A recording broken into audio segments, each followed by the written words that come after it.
Hi, this is Julie at Love's Beginning with a message called Welcome to the Team.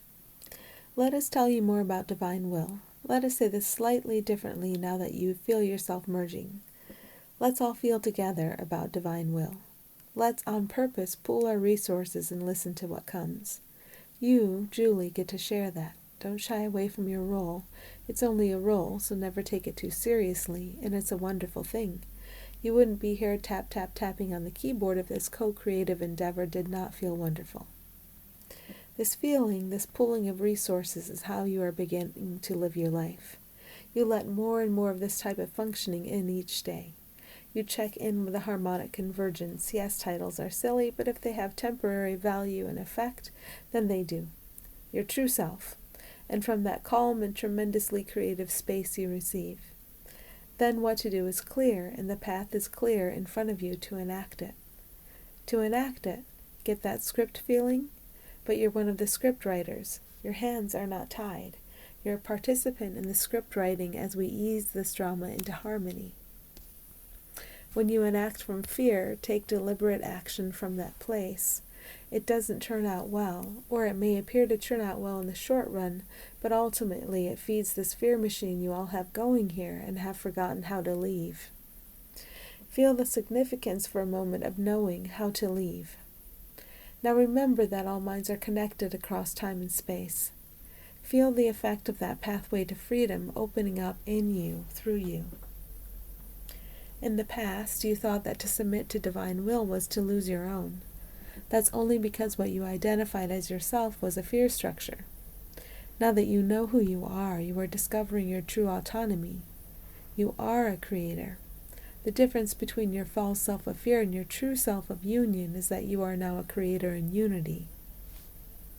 In the past, you began to understand the flow of the divine will through you, and you thought it required some large sacrifice that you would never be able to make.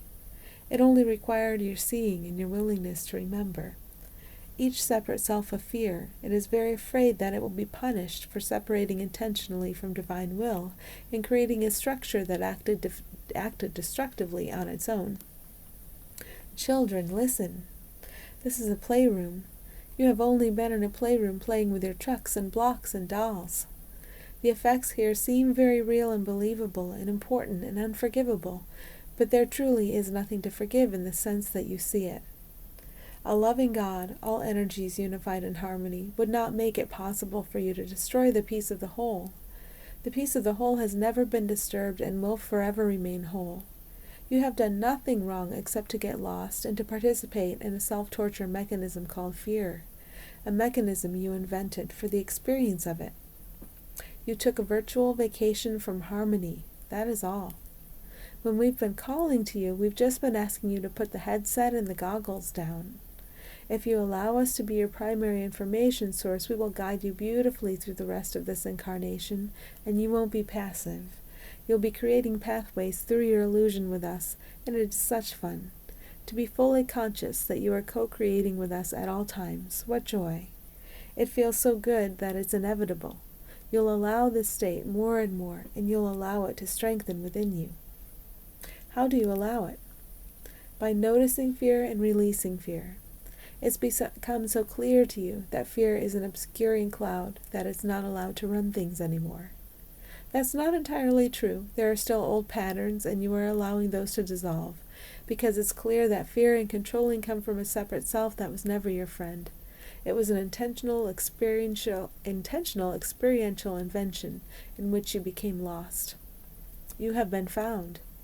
You have allowed yourself to be found, and now you're allowing what's left of the structure to break down and crumble. As you do this, we will find it much easier to work together. Imagine the Julie Project team high-fiving right now. This is as big a breakthrough as when you began to hear us. We now have access to a sister actor present within the illusion at this very moment. Imagine what we can all bring to the illusion together. No, really, imagine. It's part of the creative process. You're just a conscious part of the project team now. Thanks for listening.